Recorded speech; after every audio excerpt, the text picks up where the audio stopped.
On the north head of Sydney Harbour, the Australian Army's School of Artillery is accommodated in these fine old buildings. A wing of the school is devoted to the training of the Army's PT instructors, and men from every Australian state come here to learn about physical fitness and how it can be achieved. When they return to their units, they play a most important part in helping our soldiers to achieve all-round fitness for their many and varied tasks. A well-equipped gymnasium is considered to be an essential part of any military establishment where large numbers of soldiers are to keep themselves fit and well.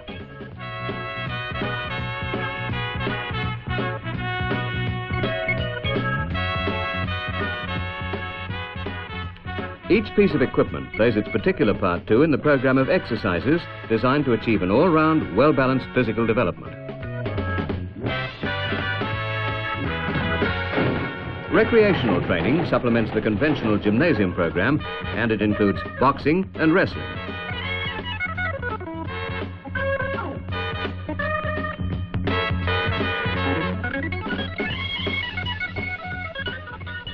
Coordination and teamwork are required when using heavy wooden logs as an exercise aid.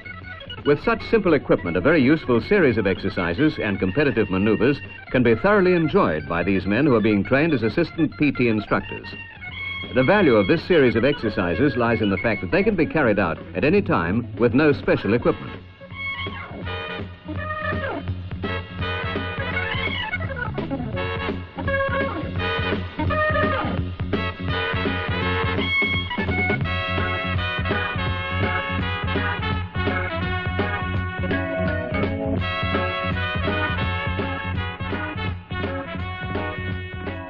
During their course at North Head, the men are trained to use and to teach others to use all the equipment in the Army's physical training program. This is practical experience, which will equip them to assist the men they'll train to achieve a maximum degree of fitness during their period in the service. Athletics complement the overall PT training program.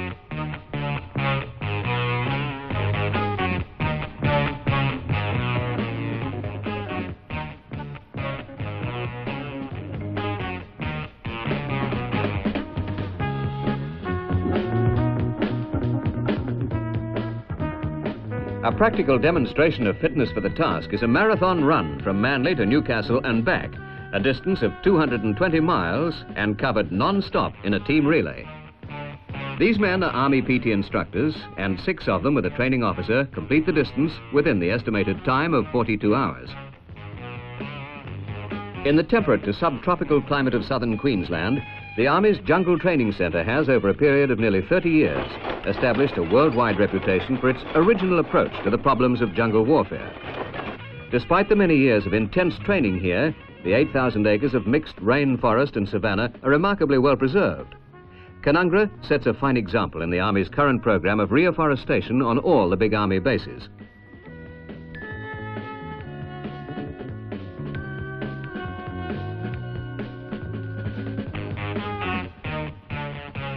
As many as 10,000 men have passed through the centre in 1 year. But before they engage in this sort of activity, they're taken gradually through a toughening up course which prepares them for the tougher training to follow. Initially, a simple course toughens muscles and hardens the hands before the serious work begins.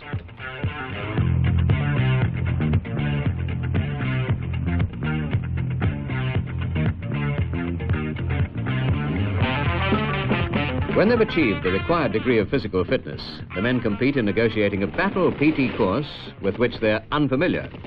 Each obstacle differs from the last one, and the course is designed to test the ability of each man to meet a variety of jungle obstacles and deal with them on his own initiative. Those Australian soldiers who have passed through Canungra have been able to give an excellent account of themselves when they've been called on to operate under strenuous jungle conditions.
And after all that, there's enough energy left for a race in Army assault boats.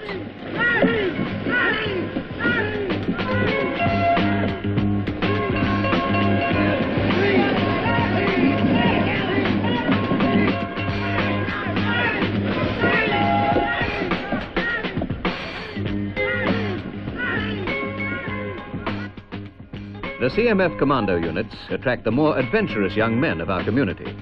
The volunteer citizen soldier finds in these units all the opportunities he needs for action. 9 months of commando training wins for him the right to wear the coveted green beret.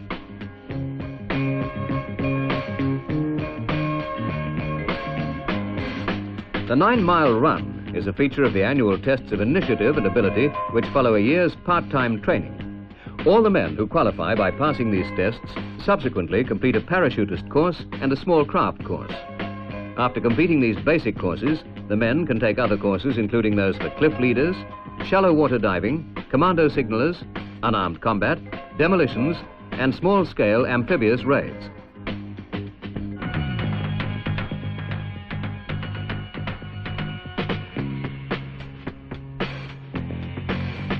The cliffs of the north head of Sydney Harbour provide ideal locations for the cliff roping exercises, which are an important part of commando training.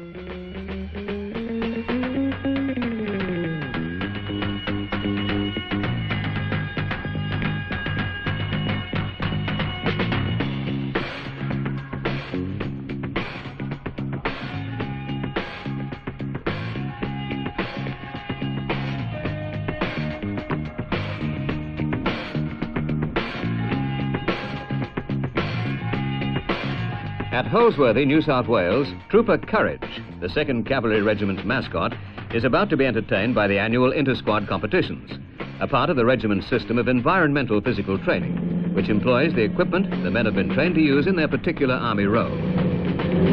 Drivers of armoured personnel carriers compete in a cross-country event.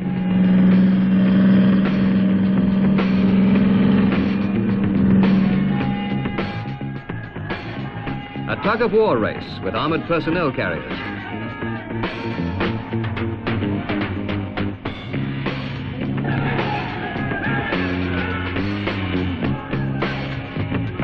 The machine gun strip and reassemble event.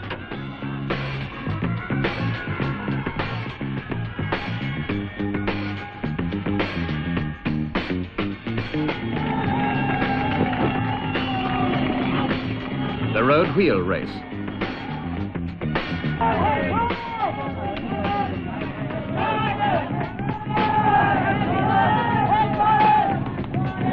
Now, a competition between squads to break the track of the armoured personnel carrier and refitting it for the race to the finishing line. All these events have been planned to utilise the familiar skills and special physical abilities required for the particular tasks carried out by the Cavalry Regiment. The Eastern Command Sailing Club's ocean-going yacht Balandra has for several years been one of Australia's fastest ocean races and has competed in the Sydney Hobart event. Skippered by Lieutenant Colonel Bruce Starrett, the soldier crew always gives a good account of itself. Another example of Army fitness for the task, whether it be work or play.